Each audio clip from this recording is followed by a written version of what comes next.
All right, welcome everyone to this video. In this video, I'm going to be going over how to build a website to get you more leads. So I'm not going to be talking about how to actually build a website in terms of the nitty gritty of how to use it through Wix or WordPress or whatever it may be. But what I'm going to talk about is going to be the principles that you could use to get your website to get you more leads. So how to build it in a way that converts higher, so increase the likelihood you get conversions, as well as can help you rank higher on Google. So we're going to talk about those two aspects, conversion rate and Google rankings. Now, in terms of what we're going to do here, we're going to be talking about this woofer template. This is one of the templates we use for our clients, but this is what I want to share here and why this might be the best template for you. You can use a bunch of templates. There's a bunch of Wix, there's a bunch on WordPress and so on, and you could just adapt it to the strategies that we're going to talk about today.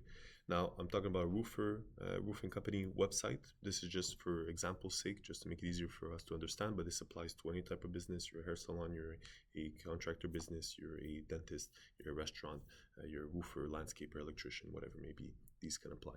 So let me talk about this in terms of sections. So first section I want to talk about, and I'm going to go into this Miro board, which is basically, it's going to take a little time to load. This is basically a board just to show you a little bit the idea behind it. So in terms of your website, you have three pillars behind it. So first pillar you have is going to be your website structure. Then you have your website's design, then you have your website speed. So these are going to be the three pillars your website's standing on.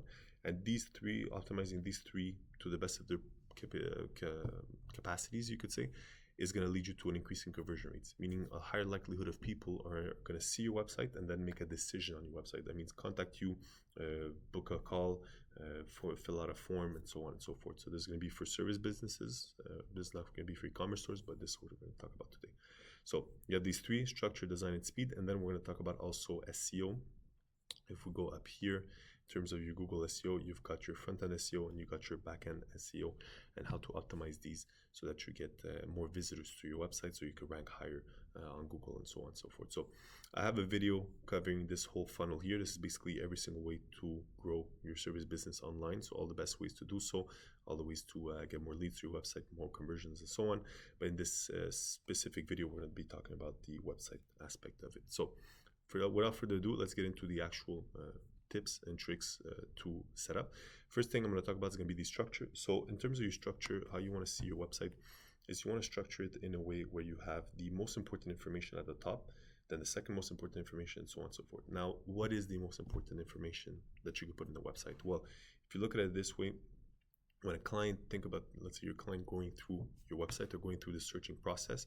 In most cases, if you're not running ads, they're going to search you up on Google My Business, they're going to see you on Google. So what they're going to do is they're going to search up, let's say, in this case for roofer, they're going to say roofing company in NYC.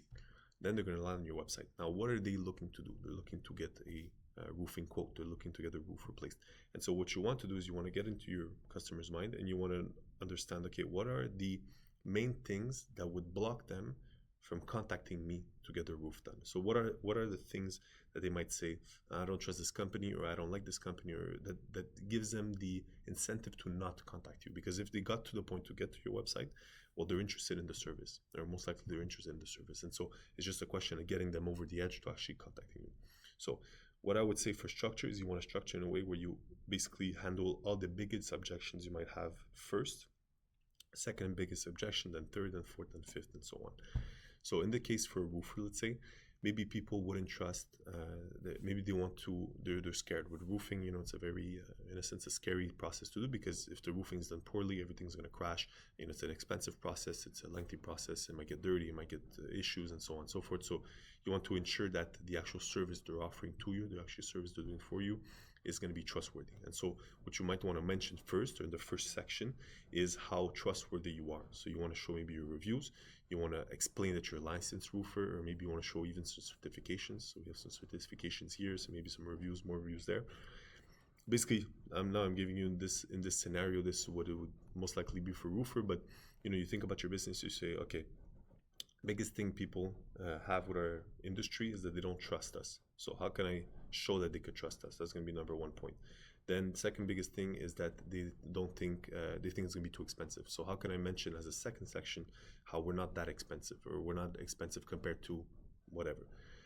Then third might be another objection they might have. They might think it takes a long time to do it, and it's gonna be too far in the future. They need it now. So you could say that you have express services. So you see how if you do a list of all the things people might object to your business or to your service, and you list them out that way, that's how you structure your website. So that's how you structure your website vertically, meaning from the top section to the bottom section, but that's also how you structure it in terms of your menu.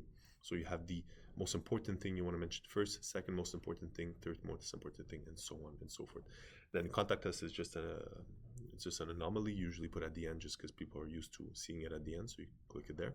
But usually what you want to do is the biggest objection they may have, you want to answer it there, second biggest there, third biggest there, and so on and so forth. So maybe biggest objection is, can you even do the work I'm looking for? Then you put your services. Then second objection is going to be, can I even trust you? Then it's going to be the about us. Third is, do you even serve our area? Then you would do that, and so on and so forth. So that's the general idea in terms of your structure.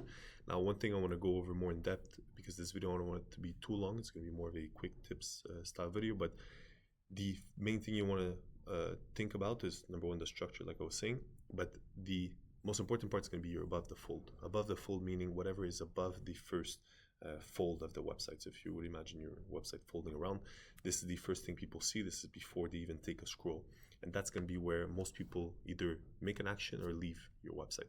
And so you want this section to be stacked with information that they could use and be stacked visually in terms of information that they could convince them to stay. So basically you want to handle in your first section here, you're above the fold, all the objections you may have. So in this case, let's say in this scenario with this template that we built, you have the Google ratings and the Facebook ratings so that they understand that you are highly rated. So if you have Google ratings, you want to showcase them, you want to even showcase the number. Same thing for your Facebook ratings. If you have Trustpilot ones, you might want to do that there. You want to explain that you're maybe a licensed roofer. That's one of the objections. If that's not the objection, or the objection is the region, then you put the region you serve and so on and so forth. You put your offer, and then you put some more descriptions about that.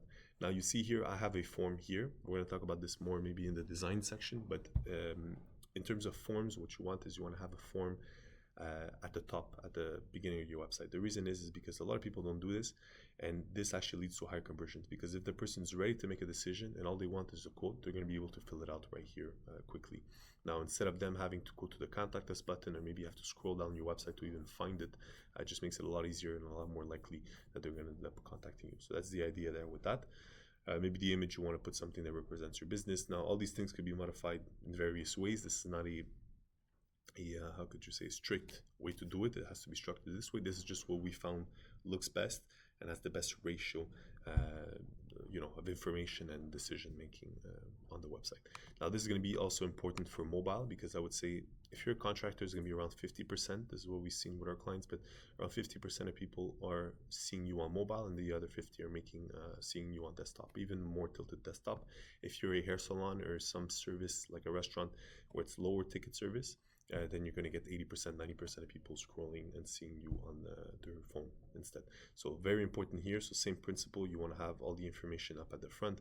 You want to have the way to contact you here as well. So the form as well here, that just again increase the likelihood they actually end up contacting you. So that's the idea there for structure.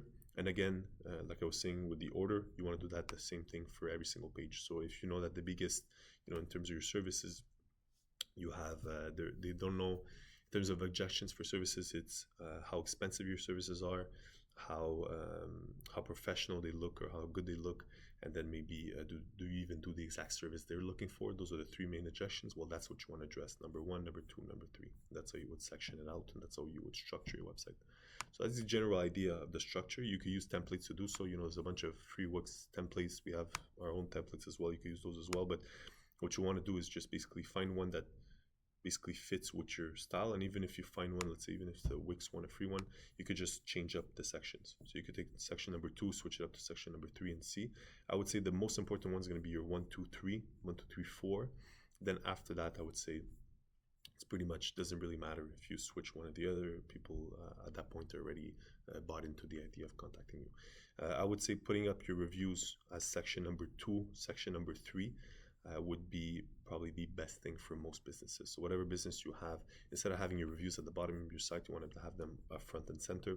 We're going to talk about later in terms of design, how to design them in a way that really pop to the eye. So that's the gist of website structure and how to optimize it there.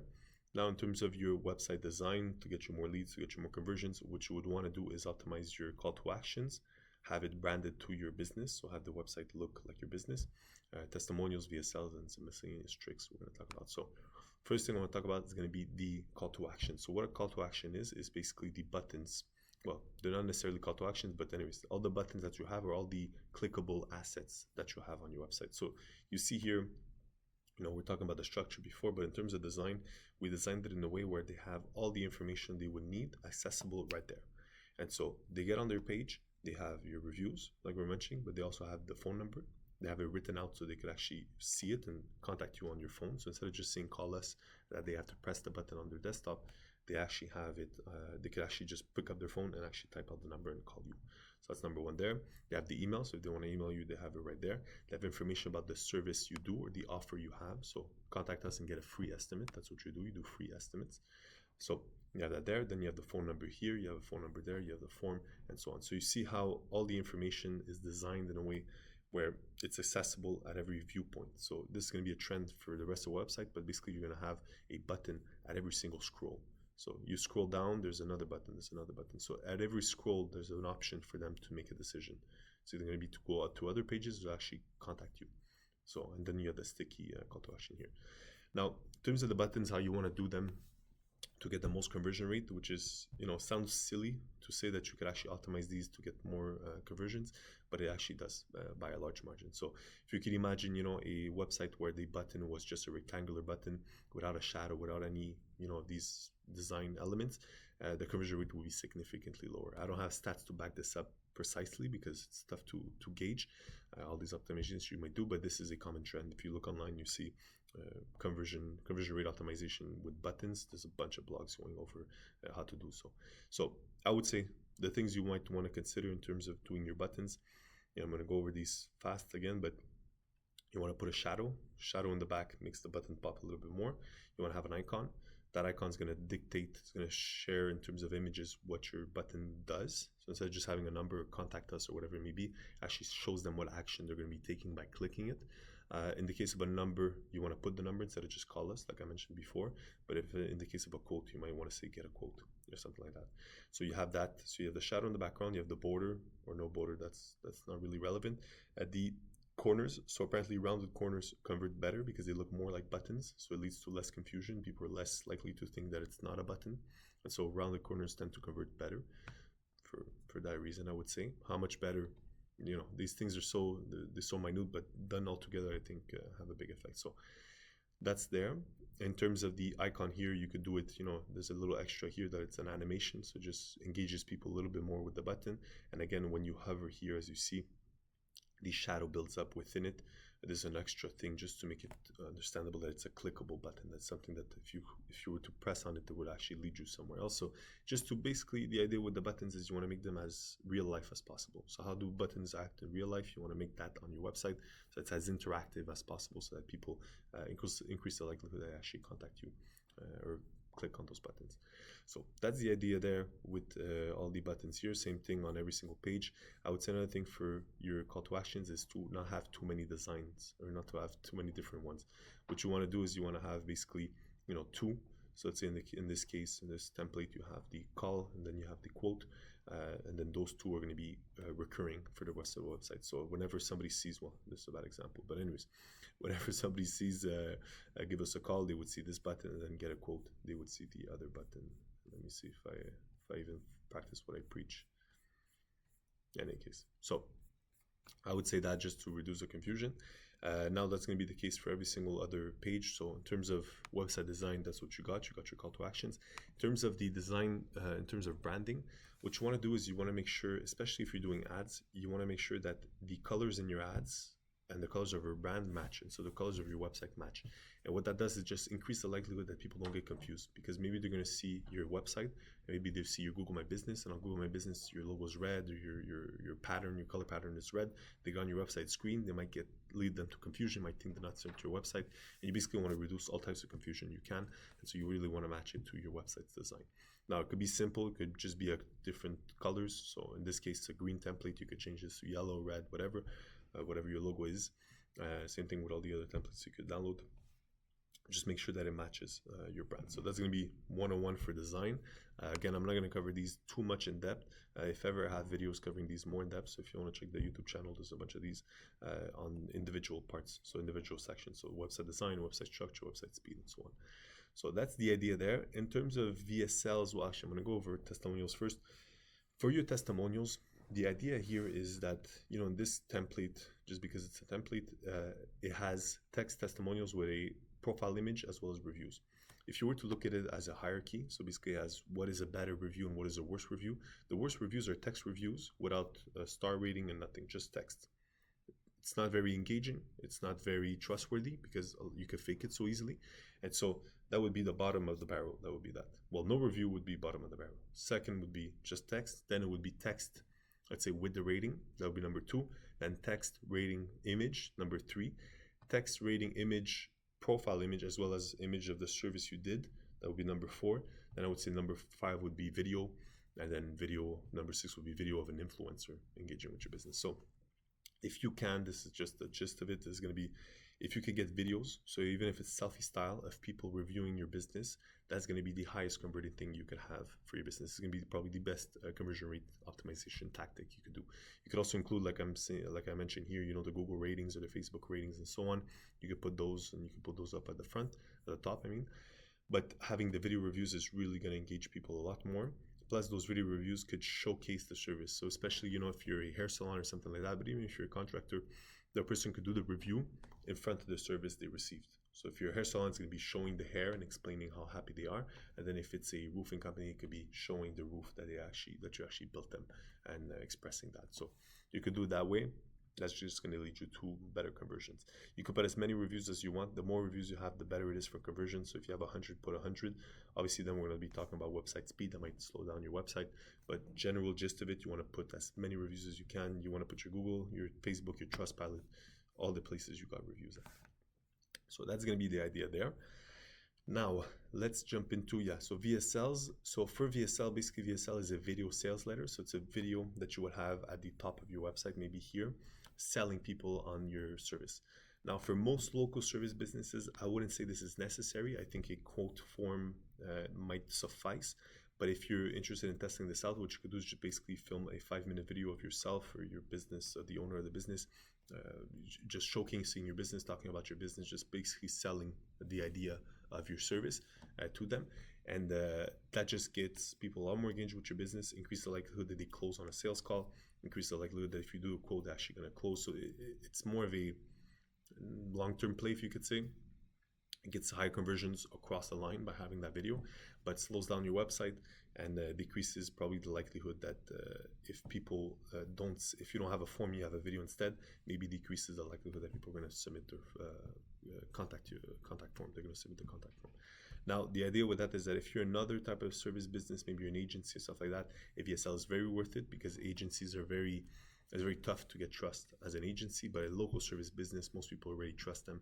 So the difficulty to get engagement there is a little bit lower. Plus, you know, if you're an agency, there's more explanation to do. So there's more explanation about your services. A roofing company is pretty straightforward. I do your roof and you're happy or not. That's pretty much the gist of it. So a video might not be necessary. So that's the idea there in terms of your website's design. Now, in terms of website speed, to get a faster website, to get you more leads, you would want the fastest loading website. And I can show you maybe an example here. This is not over-encompassing. This might not be the case for you, but I found a study. I don't remember how many websites they studied, but in any case, fast website loading between 0 to 1 second loading speed, 31% conversion, 1 to 2 second, 20% conversion rate, 2 to 3 seconds, 13%, and so on and so forth downhill. And so you see how the fastest loading website gets you the best conversions, 1 second and more, second best conversions, and so on and so forth. So you could see how if this is true for your business and your website right now is loading at 2 to 3 seconds, you could get almost a triple in conversion rates just by improving the speed of your website. So making it faster, making all the information pop up faster for people to engage with, making the buttons ready to be engaged with, increases your conversion rate. This is well known in the e-commerce space, but this is something that people don't talk about a lot in the local service business space, but it applies to all websites. So it applies to you as well. Now, this is one of the guarantees. Like the other things, it might depend on your industry, might depend on your region, might depend on a bunch of factors. Like there's going to be variables to it. I would say this is as close to a guarantee as you have. The faster your website is, the better your website's going to perform. That's just bar none.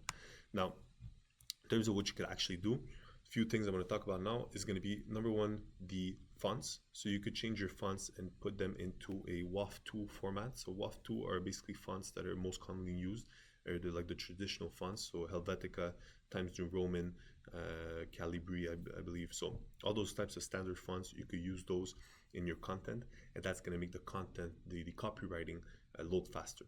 So that's going to be a simple change. Obviously, if you design the website, the design of your websites in a certain way, let's say this one's Montserrat and it looks good with the rest, it might be tough for you to make that switch. But if you're really hurting for a speed boost, then you could do that. So you could change that there. So number one thing I would say is the fonts. Number two is animations. I would say remove every single animation except lower down in the website. So first page, you don't want to have any animations. Those, coming in, coming out, whatever.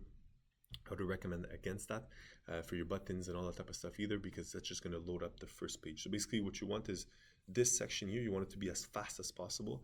This, you could sacrifice a little bit of speed, sacrifice more, and so on, because by the time people are finished reading this is going to be loaded up. So even though it would be slow, it doesn't matter, because all of this, they're going to be busy here in that sense. So you want this first section to be as fast as possible, then the rest to be kind of following around. So that's going to be the general idea there. Same thing for the other pages you may have. So if, the top section of this page, you want it to be as fast as possible. Again, not following what I preach exactly. You have this little animation. Little animations are fine, but if you're really trying to optimize for speed, in this case as a template, we want to make it aesthetic for people, but you could have it as fast as possible. That would mean no animations at all across the website. So if your website speed is hurting, you could do that. Now, in terms of the biggest improvement you could do for your website speed is going to be your images and videos. So if you have a video like a VSL, like I was talking about before, or if you have videos of your clients doing reviews, you want to embed them in YouTube or Vimeo or any other software or any other platform, basically not embedding them on your website. That's going to allow them to load faster in most cases. Now, if you have images, what you want to do is you want to do two things. So first thing is going to be tiny PNG, and then the other one's going to be PNG to WebP. Okay. So the idea here is that when you have an image, so let's say you have this image here in the background, what you want to do is you want to compress it so that the image is as compressed as possible. That means it's going to be the smallest size file. So it's going to be the least heavy. So it's the least amount of pixels, you could say. And then after that, you want to transfer it into WebP. WebP is a formatting for images. So you have JPEG, JPG, PNG, and so on.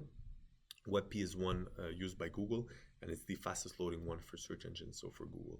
And so it doesn't change the quality that much. It does a little bit, so you have to watch out for that. But if you're doing images, let's say in this example, that are in the background, this in the background, it doesn't have to be the highest quality possible. If you were to zoom in, you can see that it's a little bit blurry, but that's not something you visually notice on the website, especially on mobile. So that's one thing you could do. You could have different images on mobile and desktop. And then on mobile, you can have a less high quality one, because literally the screen is smaller. So if you can imagine, a desktop compared to this screen, it's smaller, and so the resolution doesn't have to be as bright or as perfect, you could say. So that's the idea there. So those two things, you would take your image, put into tiny PNG, so compress it, and then when you compress it, you transfer it into WebP. You could do these in reverse order, doesn't matter. I don't know which one does the best, but you can test that out. I always do tiny PNG, then PNG to WebP. There's a bunch of free software tools. I just pulled those two out. Those two are free. You could do as many images as you want, I think, just not in bulk, whatever. So you would take that image, do that. You could do that, and I would say do that for every single image you have. So that means all the main images you have, but also for all these secondary images. So if you have images like this, if you have your logo, you could do it for your logo. You could do it for the icons. Let's say in this case, the icons on Wix are their icons. But if you have images for those, all these certifications here, all these reviews, you could do it for all these things. And so you do them for all. That's probably going to save, if you've never done this, it's probably going to save you 20% in terms of speed of your website right there. So easy peasy tricks for you. So that's the idea there in general for optimizing your website. So there's going to be the 3 ways to get more leads to your website. So getting higher conversion rates, so optimizing how to do a website to get more leads. Now, in terms of how to get more people to actually notice your website, so we're going to go over that. So if you look at it here, you have a lead notices your business. If he notices your business, you can notice it through your Google. So basically your rankings on Google, Google Maps as well, but we're going to be talking about Google normal search results.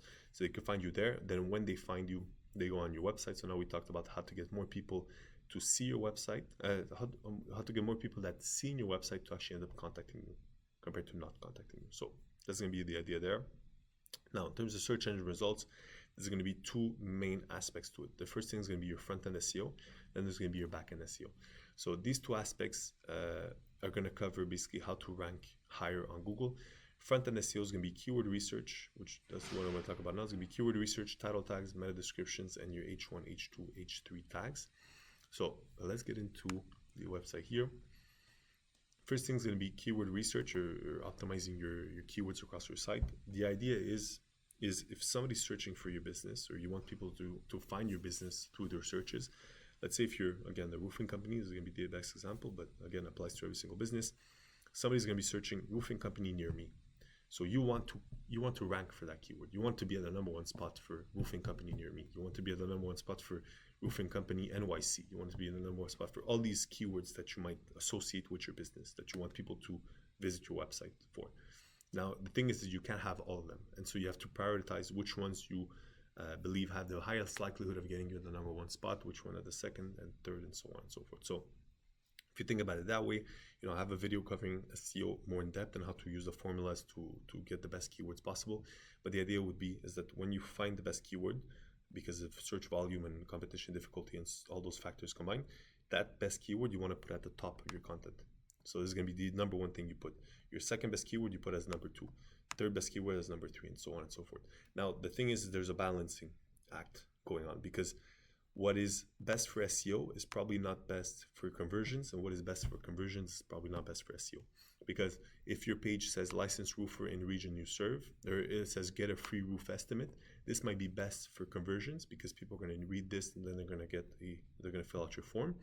And instead, maybe in terms of SEO, the best thing here would be, roofing company NYC. Roofing company NYC doesn't mention to them they could get a free roof estimate, so it might hurt your conversions, but it helps you with the SEO. So that's the balancing act. I would say in terms of your title, your main title, you want it to be SEO optimized. Your secondary title, your H2s, you might want to do them as conversion rate optimization tricks. Usually they tend to be similar. The best keywords probably the best thing that's going to convert, but you still got to keep an eye on that. So the idea would be you find your best keywords. When you find your best keyword, maybe you have a list of 50, 100, 200, 300, whatever it may be, depending on how much content you have on your website. Best keyword or best search term, you put at the front. Second best search term, you put it here. Third best search term, you put it there. Fourth, fifth, and so on and so forth. And so that's how you would structure your website, and going on to the rest of the stuff. You could sprinkle in the top 10 again and again and again. And usually what's going to happen is that, let's say if you're a roofing company, maybe the best search term or the highest search, the best thing for you is going to be roofing company NYC. Well, the thing is that NYC, there might be another keyword, #5, that's going to be NYC roofer. So it's not roofing company NYC, it's going to be NYC roofer. So you're going to repeat NYC twice. So usually you're going to get a bunch of repeats in any case. But what you can do is you could basically repeat the top 3, top 5, top 10 a few times in your content, as long as it looks organic, so that Google recognizes that keyword as being a part of what you sell or part of what you do. So that's going to be the idea there. Now, in terms of optimizing it further, what you want to do is set up the H1 tags. So like I was saying here, let me see here, you have H1, H2, H3 tags. Basically, these are the tags that tell Google that this is your header #1. So basically your main title. This is going to be your description. So it's going to be a P tag. This is maybe your header 2, and so on and so forth. So I'm not going to go into actually how to set this up within your software platform, because it depends on where you're at. But usually what you want to do is you do your H1. It's going to be your main title. So the main title here, you're going to annotate this as an H1 tag, and you want to do that once per page. So there's only one H1 tag per page on your website. If you do multiple, that might cause confusion on Google. They might rank you for different things that you are looking for. So H1, you do it once. That's going to be your main title. H2, you do as your secondary title, and that you could do 2 to 3 times. Let's say you have another title here. That's also an H2. And then H3, you could put it for everything else. It's going to be an H3. So just make sure if you're doing it You have H1 only once, H2 2 to 3 times, and then H3 a bunch of times. And every single paragraph, you leave them as a P. And that's going to tell Google basically that this is your main title, that's your secondary title, that's also your secondary title, that's your third, and so on and so forth. So it gives Google better context on what your business is about, because Google doesn't know all these things by itself. It reads your website, it kind of crawls your website, but doesn't have all that information at hand as quickly as possible. So you want to basically give them that information, give them that extra edge to them so that they can rank you better. So that's going to be the idea there, and you want to do that for every single page you have. So it's your services page, your about us page, your contact us page, whatever. All these are going to be your H1s, and again, you could optimize them for SEO. So if you know that your, let's say, service pages, you see that you have a keyword, maybe your number 7 most highest ranking keyword is services offered in X region, then you want to have that as your main keyword there. And that's going to be for your services the best keyword. Then areas you serve, you would mention one that's related to that, and so on and so forth. So that's going to be the idea for front-end SEO. In terms of your back-end SEO, not much to explain here, but I have a video going into this more in depth because it's a little bit more technical. But the main thing I want to mention is your XML sitemap. So if you have your website here, your website, then you go to XML sitemap. Maybe you guys can't see the URL, but in any case, I'm going to show you the page. So build and submit a sitemap. This you could go through the tutorials you had there. There's a bunch of tutorials on YouTube to do so as well. You basically get the map of your website. So in a sense, that's basically the blueprint of your website, the map of your website, and you share that with Google. And what that does is that it teaches Google more about your business. So as soon as you finish doing all these optimizations, as soon as you finish designing it, structuring it properly, optimizing it for all these things that we talked about, at the end of that process, then you upload the sitemap. Basically, you're showing Google, hey, look, this is the map of my website. Then that's going to give more information to Google so that it understands it better and that it could rank it better for different things. So that's the idea there. Usually softwares like Wix or whatever, they're going to do it automatically, but in any case, it's just worth it to do it. And one thing you could do, which people don't do, is you could upload it to Google Search Console, so for Google, but you could also do it for Bing. And I believe something like 2 to 6% of traffic online goes to Bing, and so you could just upload it there, and you basically rank higher on Bing as well. So something to consider there.